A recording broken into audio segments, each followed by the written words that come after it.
Hey guys, welcome to my second video. If you have not watched my first video, please do watch it as I explain the reason why we should invest and we can earn a passive income by investing.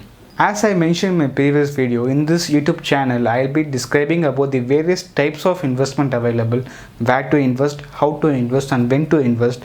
In this video particularly, I'll be naming the different types of investment available to us in our country, and I'll be explaining a single type of investment in detail because I cannot explain all type of investment in a single video because each type of investment itself requires a 10 to 20 minutes video separately. Now coming to the different types of investments we have in the country, they are public provident funds, bank or corporate fixed deposits, equities, United Linked Insurance Plan, gold, senior citizen saving plan, mutual funds, national pension scheme, Sukanya Samruddhi Yojana, and finally bonds.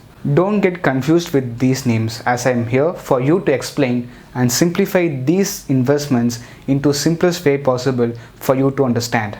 Now coming to the core concept of this video, fixed deposits. Ourselves and our parents have been investing in fixed deposits for so long, but do we really understand the concept of fixed deposits or know the types of fixed deposits or know the tax saving opportunity in fixed deposits? How do banks manage to give us a fixed rate of interest for the deposit we do? Is it really an advantage over other types of investing or a disadvantage, or it's the really a risk-free investment to us? We can open a fixed deposit account in a bank or an NBFC. NBFCs are non-banking financial sectors. Example, Bajaj Finance, Ujjivan, Cholamandalam Finance. They are examples of NBFCs.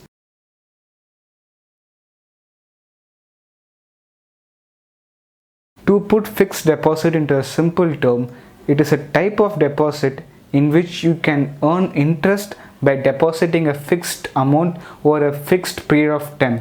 The fixed period of time may range from 7 days to 20 years.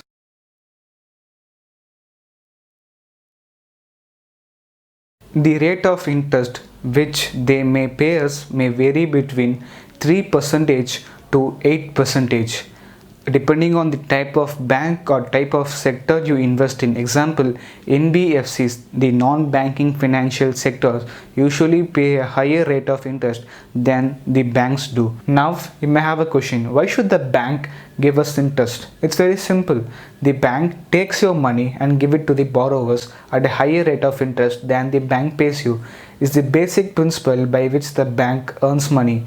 See, bank cannot give money to the borrowers by plucking from the tree. It has to have some deposits. It has to have some money, right? The money comes from deposits like fixed deposits and who are having a saving account.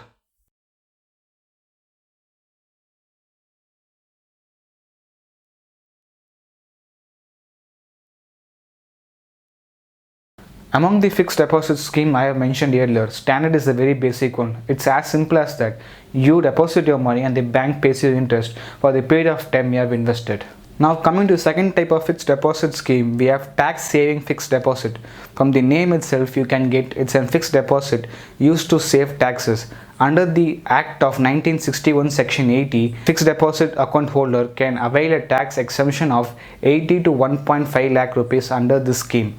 Example, you have been paying taxes of 2 lakhs per annum. Now you can only pay 50,000 and it usually has a lock-in period of 5 years. That means you cannot withdraw the amount you have deposited for the period of 5 years. Now coming to this third type, special fixed deposit.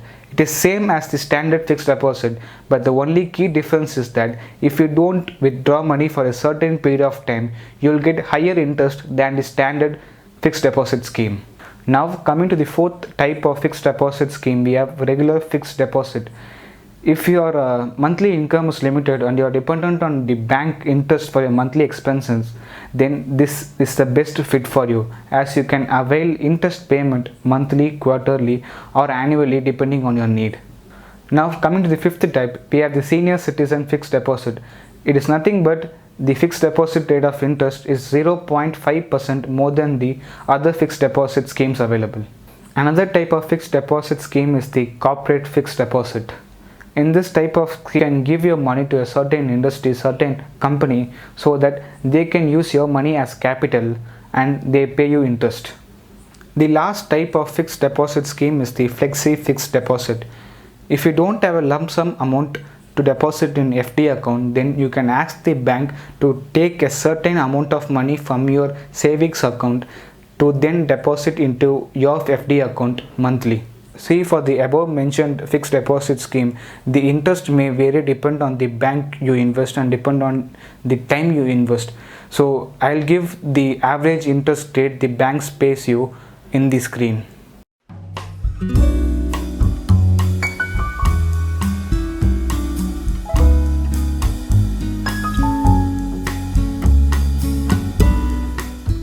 From the above mentioned different type of fixed deposit scheme, it's your wish to choose which type of fixed deposit you can have. For example, if you don't have excess income, then you can opt for the regular income fixed deposit so that you get a specific interest from the bank to meet your monthly expenses. Now, if you're a taxpayer of about 2 lakhs per annum, then you can opt for tax saving fixed deposit to save anywhere from 80,000 to 1.5 lakh a year.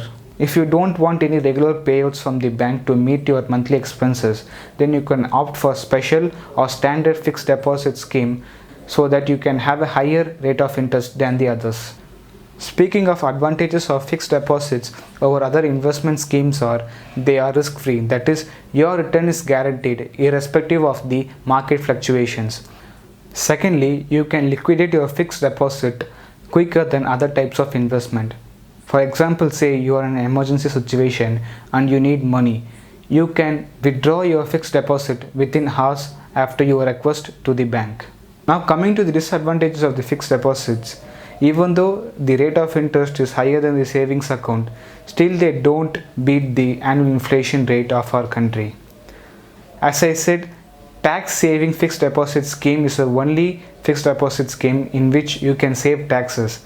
Other than that, 30% is deducted as tax from the interest payout. A major disadvantage of the fixed deposit scheme is that if you want to liquidate, that is, if you want to withdraw the money prior to the maturity period, then you have to pay the bank a fee called liquidation fee, which will be more than 20 to 30% of the total interest you may get after the maturity period.